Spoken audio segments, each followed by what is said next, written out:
Je vais jamais poster ça genre. 150 €, c'est du sérieux entre nous hein. Il faut avoir des couronnesses quand même pour monter sur scène.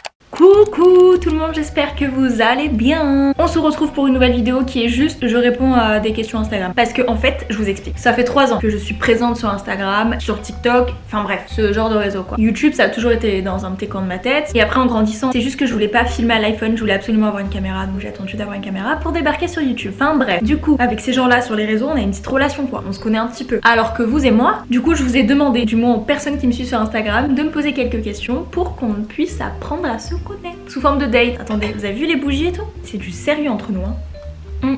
Quelle question j'ai reçue? Rien à dire, incroyable. Je sais. Merci Maëline.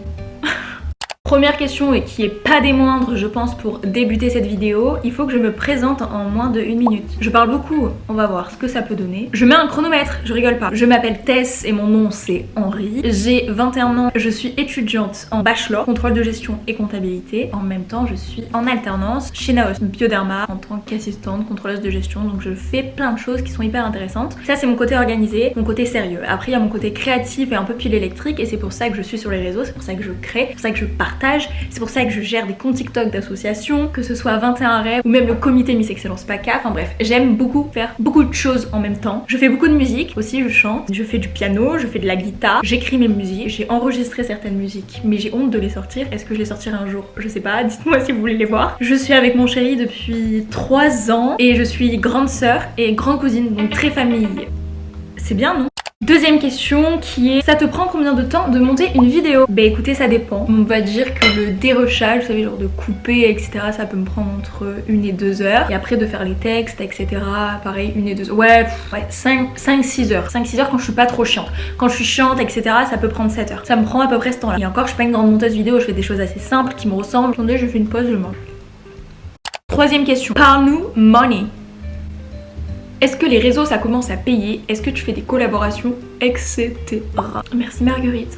Alors, du coup comme je vous l'ai précédemment dit, ça fait 3 ans que je suis sur les réseaux sociaux. Et aujourd'hui, je suis en collaboration et je vais plus vous expliquer les détails avec Prozis, Cure et c'est déjà pas mal. Pour Prozis, ils m'envoient des produits tous les mois avec une liste de produits que je dois respecter. En contrepartie, je dois leur faire 3 ou 4 stories, il me semble, avec un post, que ce soit photo ou réel. Et donc voilà, ça c'est tous les mois, ça va faire 1 an que j'ai collaboré avec eux, j'ai commencé en mars, il me semble 2023. La deuxième marque avec laquelle je collabore, c'est Cure, c'est tout récent, c'est depuis janvier 2024 du coup. En gros, chez eux, pour pouvoir avoir le statut de ambassadeur, il faut générer 5 ventes ou 4 ventes avec le code qui nous est fourni et qui vous apporte 30%. Donc en fait, quand vous allez passer par mon code, vous allez avoir des réductions et derrière moi, ça va m'apporter une crédibilité au niveau de la marque. Idem d'ailleurs, à chaque fois que je mets des liens Prozis dans mes stories, la marque le voit et ça apporte une certaine crédibilité et du coup, la marque fait plus confiance et peut accorder plus d'avantages. Mais du coup, pour revenir à Cure, passer ce cap là des 4 commandes et ensuite on va pouvoir avoir une certaine contrepartie et donc des rémunérations. Pour le moment, je n'ai aucune rémunération, que ce soit à Cure ou même Prozis. Par contre, à côté, je fais parfois quand certaines agences de com ou de marketing me contactent pour du contenu UGC. C'est compliqué d'expliquer le contenu UGC, ce que c'est exactement parce que je suis pas une pro là-dedans, j'en ai fait que quelques-uns. Me concernant, ça va être des agences de marketing qui me contactent, donc la plupart du temps c'est le pôle UGC chez Follow, il y a aussi Engage. En gros, ils cherchent des personnes, des visages, pouvoir mettre en avant une application, un produit ou autre. Ils envoient notre profil au client, le client valide notre profil et derrière ils nous proposent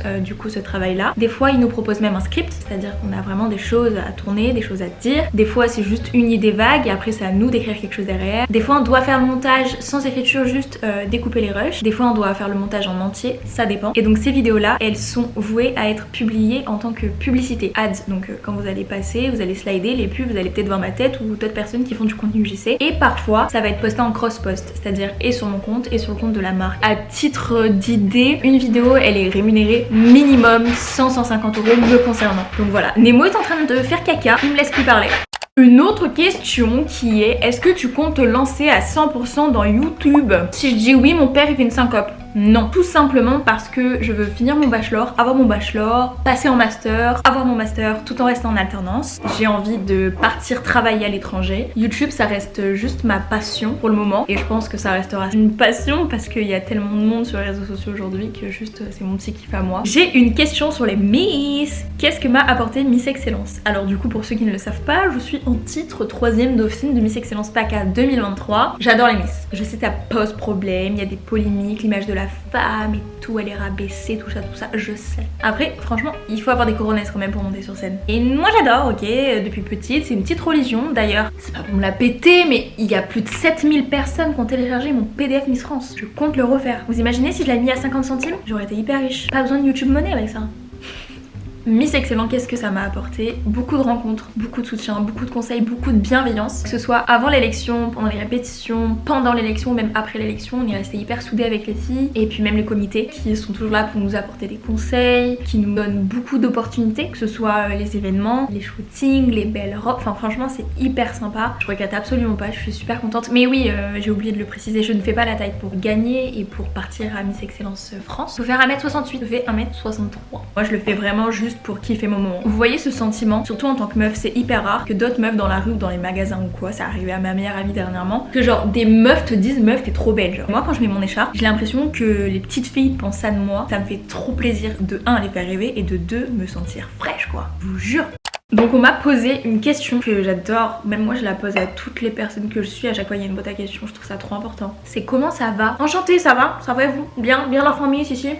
Alors, je vais essayer de pas divaguer, ça allait pas bien, ça va un peu mieux. Vous êtes ma thérapie. Là mon père il va regarder cette vidéo, s'il regarde, il va faire putain, casse les couilles, elle se plaint tout le temps. Papa, je réponds une question en fait. Si ça te plaît pas, tu vas dans ta chambre. Vous le savez, si vous avez vu les vidéos, j'ai filmé 2 vlogs sur mes examens médicaux, donc voilà, vous savez que j'ai mal au bide depuis toujours. Ce mal de ventre, bien sûr que c'est une douleur physique, que j'ai essayé de soigner avec des médicaments beaucoup trop forts pour mon petit corps, qu'il a pris cher par derrière, mais ça touche aussi au psychologique parce que c'est fatigant d'avoir mal tout le temps, de tout le temps se poser des questions, de pas comprendre pourquoi. J'en étais arrivée à un stade où après avoir fait ces examens médicaux, j'avais envie d'avoir quelque chose de grave, d'inquiétant, pour pouvoir inquiéter mes proches et pour pouvoir leur dire regardez je suis pas une mytho genre. De dire aux médecins qui m'ont dit t'es folle, je suis pas une folle, j'ai mal, je suis pas une mytho genre. Vous voulez que je vous frappe? Je crois pas. Bon, j'ai pris du recul sur la situation, tant mieux, je n'ai rien de grave. À ce jour on sait que j'ai le syndrome des ovaires polykystiques, que j'ai un utérus cloisonné, rétroversé et actuellement je suis toujours en attente des résultats de mes derniers examens. Peut-être que c'est le syndrome de l'intestin irritable, dans ce cas là ça va être compliqué niveau alimentation mais je pense prendre un suivi pour m'aider à 100%. Je ne veux pas vivre toute ma vie avec ces douleurs. Ces douleurs, côté psy du coup c'est un peu compliqué. Ce qui est compliqué aussi niveau psychologique c'est mon hémétophobie. Pour ceux qui ne savent pas, l'hémétophobie c'est la peur irrationnelle du vomi et me concernant c'est de vomir. Je vais pas rentrer dans les détails mais je pense que je ferai vraiment une vidéo sur ce sujet parce que beaucoup trop de personnes sont touchées. Cette phobie là, elle est irrationnelle comme la définition l'indique, elle est ingérable, elle est constante, je pense qu'à ça, je vois que ça, c'est tout le temps. Alors j'ai commencé un suivi avec une hypnotiseuse que j'adore. Pour l'instant j'ai fait qu'une séance mais je vais continuer d'y aller parce que en fait mes douleurs, on va dire sur un cercle qui représente 100%, elle me ferait moins mal s'il n'y avait pas la phobie. En fait la phobie je pense qu'elle représente 40 voire 50% des douleurs. Parce que c'est tellement un cercle vicieux, genre j'ai mal au ventre. Je sais pas pourquoi mais j'ai mal au ventre. Du coup je me dis bah ouais Tess, t'as la gastro, tu vas vomir. Du coup je stresse. Le stress me fait mal au ventre. Les maux de ventre me redonnent des nausées. Les nausées me donnent du stress. Le stress des maux de ventre. Enfin je veux dire c'est infini. Mon père il a beau me dire Tess, faut que tu sois forte, c'est dans la tête. Pourquoi il existe des maladies mentales si la tête était aussi forte?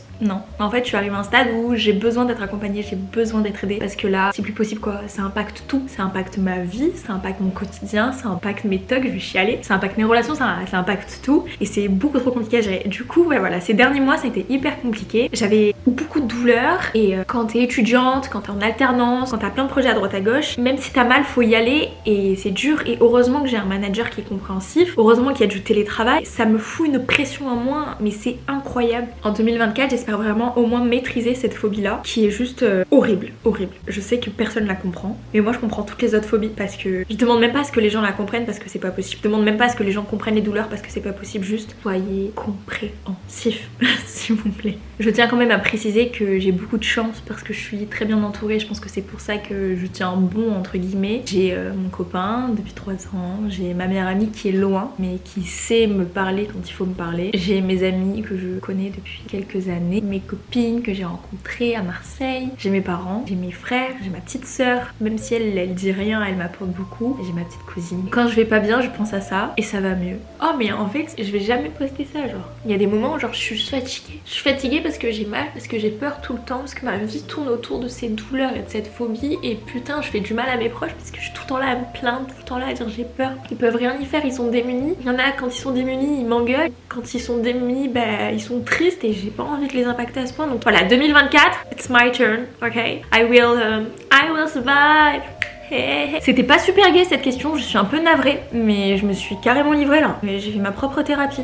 On va poser une autre question. Pourquoi est-ce que tu as décidé de poster sur les réseaux sociaux et pourquoi YouTube? J'ai décidé de poster au début sur les réseaux sociaux pour partager mes séances de sport et des recettes. Après les moins suivis, ça a plus été ma vie et des recettes. Et aujourd'hui, c'est plus ma vie et des recettes. Ça reste toujours autour de la nourriture. Il y a des petits concepts qui vont arriver autour de la food à Marseille et puis des recettes en général. Et au-delà de créer tout ça et des choses que j'aime, j'ai envie de partager avec les gens, de les divertir, de les faire rire, de leur apporter un peu de légèreté dans leur journée. À terme, j'aimerais bien, oui, créer une petite communauté, etc. Je veux pas trop en demander. Je veux déjà juste moi kiffer, ma passion, faire des vidéos, monter les vidéos, poster les vidéos, rester moi-même jusqu'au bout parce que je trouve ça hyper important. Parce que franchement, les contenus esthétiques là, moi aussi j'en fais, mais je veux dire, je suis pas une mytho. Genre, je me lève pas le matin à 6h et je lis. Non. Il y a genre 3% de la population qui font ça. Et je critique pas, hein. Moi aussi je consomme ce genre de vidéos qui te font hyper culpabiliser, mais. On va tester le chocolat Noka Matcha. Et je trouve ça super cool de la part de Estelle d'avoir mis en avant des artisans marseillais, puisqu'elle habite à Marseille. Donc là, c'est la Baleine à Bosse, 213 rue Paradis. Trop bien, j'aimerais trop y aller. Ouais. C'est bon. Franchement, on sent un peu le matcha. Hein. T'abuses, Elisa, sérieux. Hein. Les copains, il se fait tard, c'est 22h, il y a la Starac, j'ai toujours pas regardé, je voulais faire du montage, j'ai beaucoup de choses à faire, je suis désolée, je vais devoir vous laisser. J'espère que ça vous a plu, j'espère que vous avez kiffé me voir chialer, c'est bizarre. N'hésitez pas à me suivre sur Instagram et sur TikTok, sur TokTok quoi, et sur YouTube, pour pas louper les prochaines vidéos, tous les mercredis à 18h. Je me régale. Hein. Des bécos, à la semaine prochaine.